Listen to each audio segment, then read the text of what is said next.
we will talk about some general solar eclipse energy and information that I haven't shared before on the channel.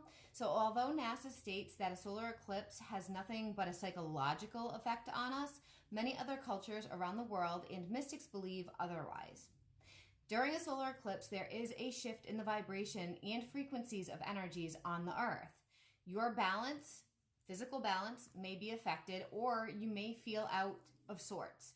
You may also feel extra sensitive to the emotions of those around you.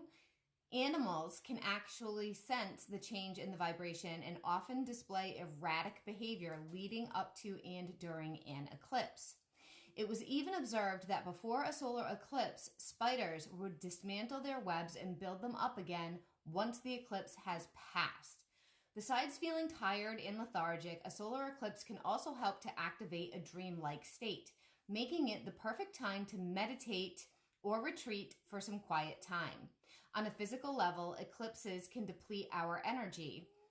However, they may also offer a burst of inspiration too. We may find ourselves getting a burst of inspiration and then needing to rest and recharge immediately after. To help balance your personal energy levels during a solar eclipse, do grounding exercises, eating root vegetables, meditation, and surround yourself with nature. Drink a lot of water. Those sensitive souls out there, you may feel the energies intensifying as the solar eclipse gets closer. This particular one is coming up on April 8th. And just be gentle with yourself and practice lots of self-love and self-care. This particular eclipse is so key for especially people who live in the United States because it fully passes over our country. It also passes the same track that the eclipse in October took, which brings full circle things that began back then.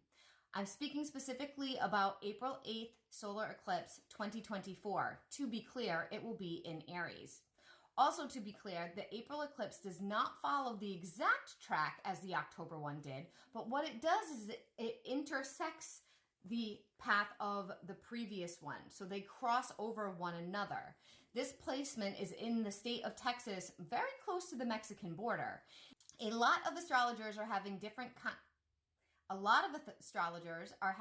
kinds of questions, theories, hypotheses about what will happen in Texas going forward after this eclipse. Some have theories that Texas could become a huge spiritual portal or gathering place similar to Sedona, Arizona. Some wonder if there will be some kind of major political shift. Some are theorizing that it could have a major effect on our borders and all the things that surround that because it crosses right near the Mexican border, like I mentioned. And with the Saturn and Mars influence, Saturn rules structure and literally borders. With Saturn ruling structures and borders, boundaries and rules, and karma, we will just have to wait and take note of this time period and keep it in mind in the future going forward to see how things play out after this astrology influence.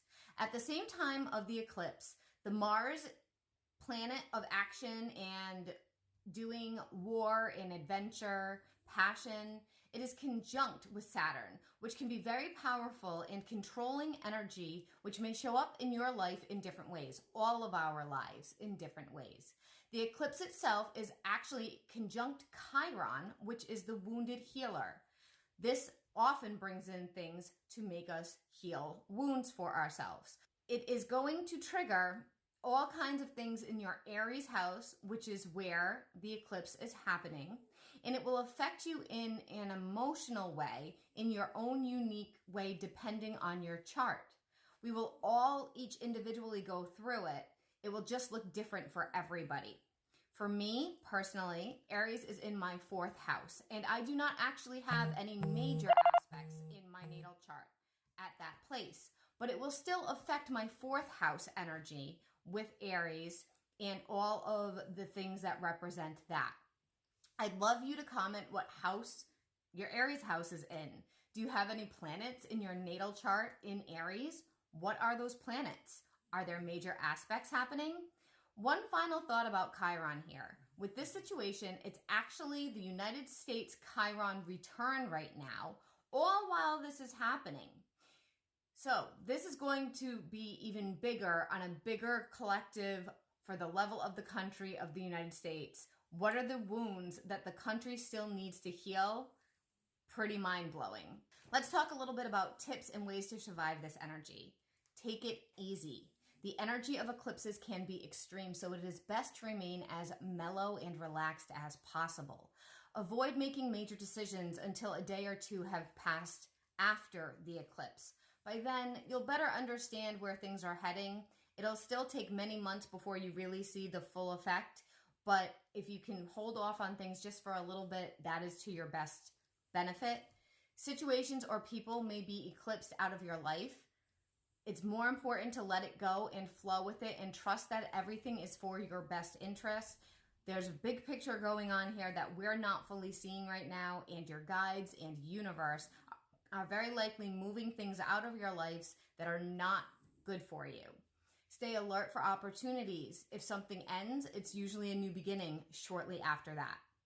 I just want to remind all of you guys, I'm not an astrologer. All of this information I researched myself. I will include the links down below in my descriptions of where I got some of this information from. And I just wanted to say happy eclipse season.